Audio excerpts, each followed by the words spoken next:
So I'm curious in here because I know you talked about the wedge, and then you may have ended up walking through, but you have your profit ladder too. Are these basically what we did just kind of talk about as we went from the wedge, or is profit ladder something different? Profit Ladder is just the name of the company, but it kind of makes sense that what I do is typically like you're trying to get people to the top of your ladder, which is where your Yeah. signature offer is. Right. That's the stuff, the work that you want to be doing more of.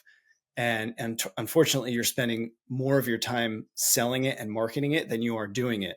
Yep. So the rungs on the ladder are your offers that you build up over time that eventually you've got a spot for people along that journey so that they can work their way up.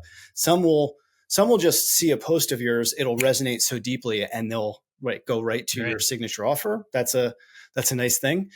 But a lot of other people want to make sure that you're the right bet. It's if you think about it, I don't know why it's taken the service industry this long to figure it out because the SaaS industry has been doing it for decades. It's the freemium to free trial and the premium, like it's the same thing. I'm just Yeah. applying a service-based approach to it. It is interesting because you think about it. Um, in home services, just that example, I guess there's a little bit of using, some companies will be like, hey, get our free initial consult or whatever, or we'll waive that fee. Like, when you do it, like there's attempts, I think, with some of the industries to use it, but it depends on, the industry and where they're at. But I do have to say that the profit ladder, and the reason I asked that is I wasn't sure if it's just the company or if it was the name of the solution too, because visually the way that you painted it, it is, it feels like the solution too. So I Yeah. guess that's a great name then in that Yeah. concept. Cool. Good. Good. I paid a lot of money for that. No, Right? I figured it Okay, out on my that's own. fair. I did pay to Yeah, have a new haircut named, but this one I figured out on my own, thanks to a yeah, little bit of AI brainstorming. right. That's awesome. Nice. Well, actually, on that AI, because it is, obviously over the last year, it's been amazing, to see how much it's advanced. And I'm curious for you now, like, where do you see it? How are you using it today? And where do you see it in the future, of sales, really? Yeah. It's a daily part of my routine. So Yeah. when I'm going through and thinking through, like when I'm helping a coach or a consultant work through business ideas and I see their signature offer, I'm constantly using it. I'm like, tell me everything you know about this industry. I take transcripts from recordings I have in those one-on-one brainstorms with my clients. I Hmm. tell me to like help me understand what they do, help me identify offers for them. How can I get in the door? Here's where they're getting objections. So like I do have, because of my consulting background, I have this sort of like learned superpower to be able to diagnose different industries and how to get in front of people across like different roles in different industries.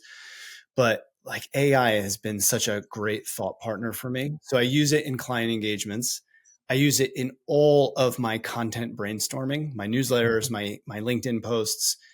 And it's always like, I've got this idea based on everything you know about me, my client, my work, which now my ChatGPT version has like libraries full of information about me and my work. Based on what you know about me, my client, here's this idea. Here's this kernel of an idea I had.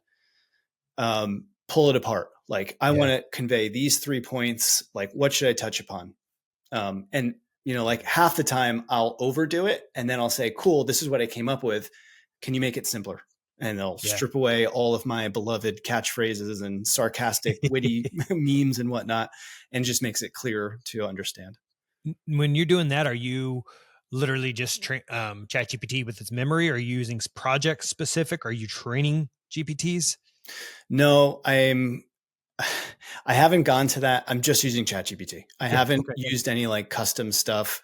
I've got people that do AI and automation are very good partners of mine because we have a shared audience. Because once somebody Mhm. has an offer, then they need to like get it out into the world and they need to automate systems behind it. So I've got people that do a lot of the work and I've been learning from them, but I've just been using table stakes ChatGPT and it works well. It is a pain in the ass to scroll through and find a newsletter issue that I wrote 6 months Yeah. ago and figure out the thread in there that I want to turn into today's post. Sure. Yeah. Sure. No, and that's why I'm curious on it too, but also with your background in engineering side, it's like you do have the capabilities to get really creative with how you stitch some of these together. But yeah, because sometimes I'll run into it, especially because I have a couple of different businesses, and Or I have a partner around a business and we both have these short-term rentals. And at times I'll be like, okay, I'll go to ask something and it comes back. I'm like, no, that's not mine. You just pulled in information from this other person's, property. So I like when you have a lot of clients, sometimes that's this one thing that I've seen with it. And I've been trying to think about how to